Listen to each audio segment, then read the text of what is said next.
예산군이 갈수록 인기를 얻고 있는 전통주를 관광 자원으로 활용하기 위해 나섰습니다.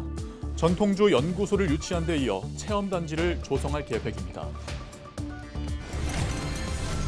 충남 지역 석탄 화력 발전소가 최근 4년간 전국에서 가장 많은 과징금을 낸 것으로 집계됐습니다. 환경단체는 조기 폐쇄를 주장하고 나섰습니다. 서산시가 충남 세 번째로 수소도시로 지정됐습니다. 대산 석유화학단지 등의 수소 활용 기반 시설 구축을 위한 국비 150억 원을 확보했습니다.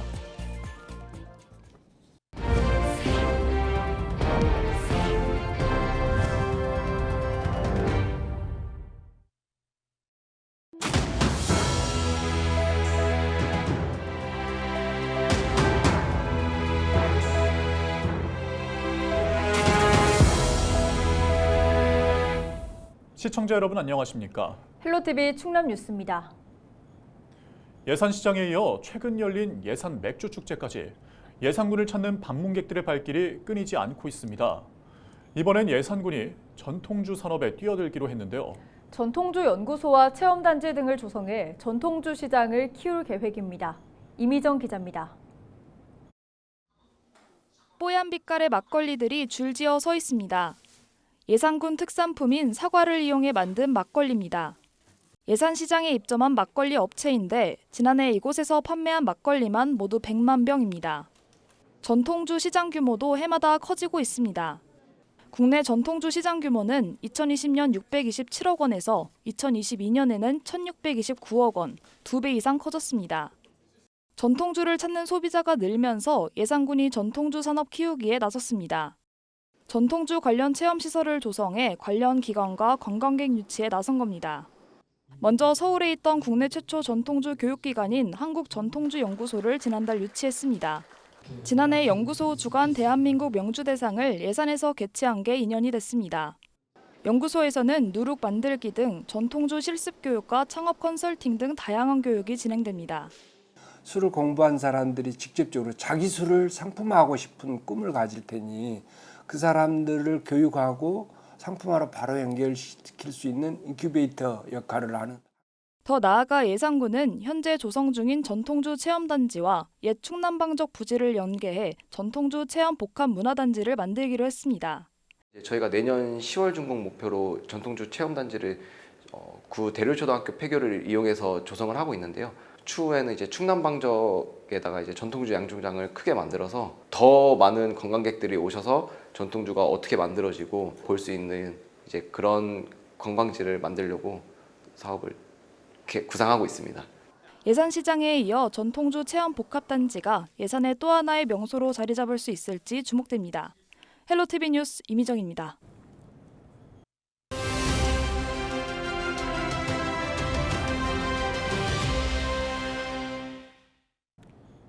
충남은 전국에서 석탄 화력발전소가 가장 많은 지역입니다. 최근 환경단체에서는 충남 지역 화력발전소가 60억 원이 넘는 과징금을 냈다며 문제를 제기했는데요. 네, 취재기자 연결해서 자세한 소식 알아보겠습니다. 정호석 기자, 충남 지역 발전소의 과징금 납부 내역은 어떻게 됩니까? 네, 충남환경운동연합은 지난 3일 충남도청에서 기자회견을 열었는데요. 이 자리에서 충남 지역 석탄화력발전소의 대기오염 물질 초과 배출에 따른 부담금 납부 내역을 공개했습니다. 자료를 보면 충남 지역 석탄화력발전소들은 지난 2020년부터 4년 동안 배출 허용 기준을 넘는 대기오염 물질 503톤을 배출해 부담금 67억 원을 납부한 것으로 집계됐습니다. 특히 환경운동연합은 같은 기간 다른 지역의 부담금과 비교하면 경남이 40억 원, 강원이 3억 5천만 원 등으로 충남이 전체 부담금의 58%를 차지했다고 강조했습니다. 또 해마다 부담금이 증가했다고 밝혔는데요. 이에 대해 발전소 측은 배출 허용 기준 강화 등으로 과징금이 늘었다고 설명한 것으로 알려졌습니다. 네, 이와 관련해 환경운동연합에서 주장하는 대책은 무엇입니까? 네, 충남환경운동연합은 석탄화력발전소를 조기 폐쇄해야 한다고 말했습니다. 전국에 60개의 발전소가 있는데 이 중 태안과 당진 등 충남에만 29기가 있고 대부분 시설이 노후화돼 인근 주민들의 건강에 악영향을 끼치고 있다는 겁니다. 이에 따라 주민들의 건강 문제와 기후위기 대응을 위한 온실가스 감축을 위해 최대한 빠르게 석탄화력 발전소를 폐쇄해야 한다고 정부에 촉구했습니다. 또 국제에너지기구에서 요구하는 것처럼 늦어도 2030년까지 발전소를 조기 폐쇄해야 한다고 강조했습니다. 네, 잘 들었습니다. 지금까지 보도국 정호석 기자였습니다. 다음 소식입니다. 서산시가 충남에서 세 번째로 수소도시 조성사업 대상지로 선정됐습니다. 서산시는 국토교통부에 내년 신규 수소도시 조성사업 대상에 선정돼 국비 150억 원을 확보했다고 4일 밝혔습니다. 수소도시는 탄소 배출 감축을 위해 수소 활용 기반 시설을 구축하는 사업으로 지난 2020년 3곳을 시작으로 현재 15곳에서 추진하고 있습니다. 서산시는 내년부터 4년간 대산 석유화학단지 등에 300억 원을 투입해 수소를 활용해 생산한 난방과 온수를 주거시설과 행정복지센터 등에 공급할 계획입니다. 또 수소버스와 수소 노면 청소차 보급 확대, 태양광과 연계한 그린 수소 생산 사업도 실시할 계획입니다. 수소버스 전용 충전소를 구축하고 또 에너지 슈퍼스테이션, 또 바이오가스 활용 청정 수소시설 설치 등과 같은 다른 부처 사업과 또 함께 연계해서 추진할 그런 계획으로 있습니다.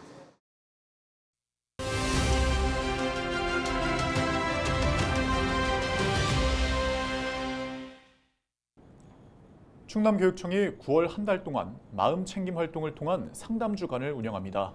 네, 충남교육청 김재현 학생지원팀장 전화 연결해서 자세한 내용 들어보겠습니다.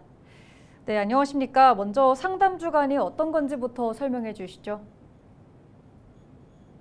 네, 충청남도 교육청에서는 매 학기 초 상담 주간을 통해 학생들이 학교 적응 어려움을 해소하기 위해 학생 상담 홍보 및 인식 개선 활동과 다양한 체험형 상담 프로그램을 집중적으로 운영하는 것입니다. 네. 2학기를 맞아 9월 한 달간 충남 전문 상담 교육 연구회와 함께 마음챙김 활동을 통한 상담 주간을 운영하게 됩니다.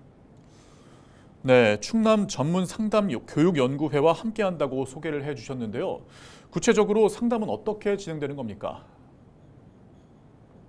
충남 전문 상담 교육 연구회에서는 학생들이 즐겁게 2학기를 맞이할 수 있도록 마음챙김을 기반으로 한 4가지 학생 정서 지원 활동들을 준비했는데요. 네. 학생 정서 지원 활동은 학생들이 교과 외 시간을 활용하여 누구라도 쉽게 마음챙김을 직접 체험해 보고 친구 관계에서 활용할 수 있는 사회 기술을 학습할 수 있도록 구성했습니다. 세부적인 활동 내용으로는 학교 내의 한 공간을 마음챙김 존으로 지정하여 운영하는 프로그램이 있고요. 새학기 친구 관계에서 필요한 사회 기술인 해시태그 그땐 이 말 도전 읽기 활동도 운영합니다. 세 번째로 학생들이 참여를 높일 수 있도록 마음챙김 미션 활동지를 활용하고 마지막으로 상담 주간 공동 현수막 게시와 학교 상담 서비스 홍보 알림을 통해 학생과 보호자가 쉽게 상담실에 다가올 수 있도록 문턱을 낮췄습니다. 네, 또 전문 상담 교사들을 위한 자료도 지원되죠. 네, 충남 전문 상담 교육 연구에서는 이번 상담 주간을 시작으로 전문 상담 교사들을 위한 웹 기반 메타버스를 활용한 교과 연구의 가상현실 공간을 활용하며 소셜 네트워크 서비스 개설, 상담 자료실 공유도 함께 진행합니다. 네. 이를 통해 디지털 기술을 활용한 학교 상담의 시대적 변화를 선도하고 전문 상담 교사 간 우수한 상담 자료 및 사례 공유를 통해 충남 지역의 학교 상담 역량을 강화하고자 노력할 계획입니다. 또한 충남교육청은 요즘 이슈가 되고 있는 딥페이크로 인한 피해를 입은 학생들을 위해서도 외부 전문 상담기관 연계와 맞춤형 상담 지원을 추진하겠습니다.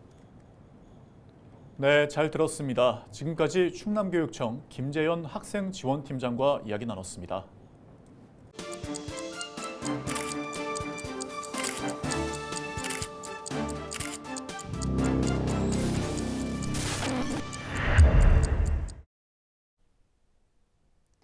시청자 여러분 안녕하십니까? 도민 여러분의 교통안전을 책임지고 있는 충남경찰청 김혜진 경사입니다. 사고 현장이 담긴 블랙박스 영상을 통해 교통안전 수칙을 점검해보는 시간.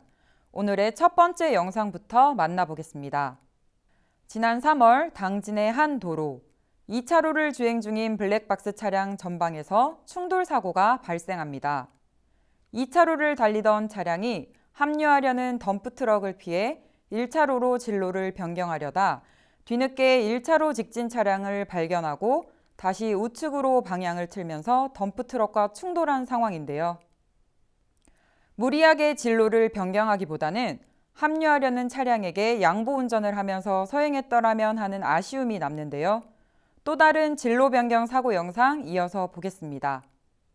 지난 8월 보령의 한 도로, 2차로를 주행 중인 블랙박스 차량이 1차로로 진로 변경을 하는데요. 그 순간 2차로 차량과 추돌하는 사고가 발생합니다.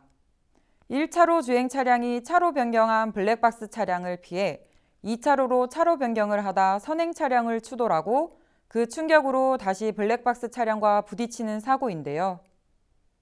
진로를 변경하려는 경우 진로 변경을 알리는 신호를 켜고 뒤쪽에서 진행해 오는 다른 차량의 속도와 거리를 잘 판단해서 움직여야 합니다.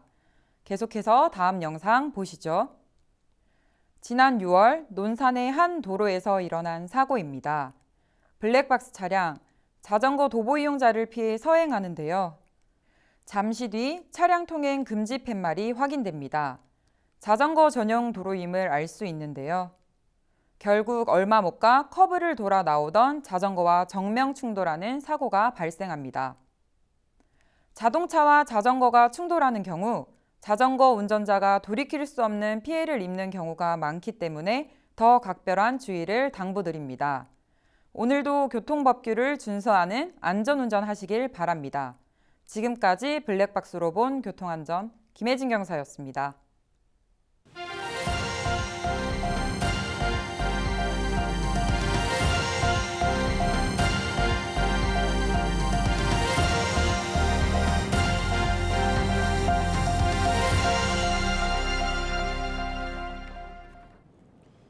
당진 합덕에서 11월 개통 예정인 서해선 복선전철 역사의 명칭이 합덕역으로 결정됐습니다. 당초 당진시는 주민 의견 수렴 등을 거쳐 당진 합덕역으로 의견을 제출했지만 국토교통부는 영명심의위원회에서 합덕역으로 조건부 가결했습니다. 영명이 확정된 가운데 당진시는 열차 운행 계획이 나오면 합덕역 홍보에 적극적으로 나설 계획이라고 밝혔습니다. 청양군 보건의료원이 오는 14일부터 5일간 응급진료 상황실을 운영합니다.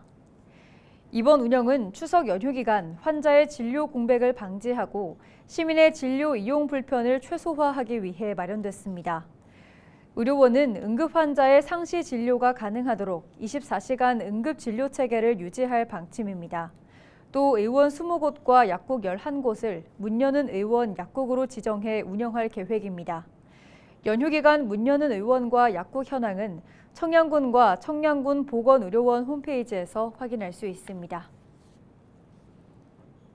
당진시의회가 임시회를 열고 조례안과 건의안 등 42개 의안 처리에 나섰습니다.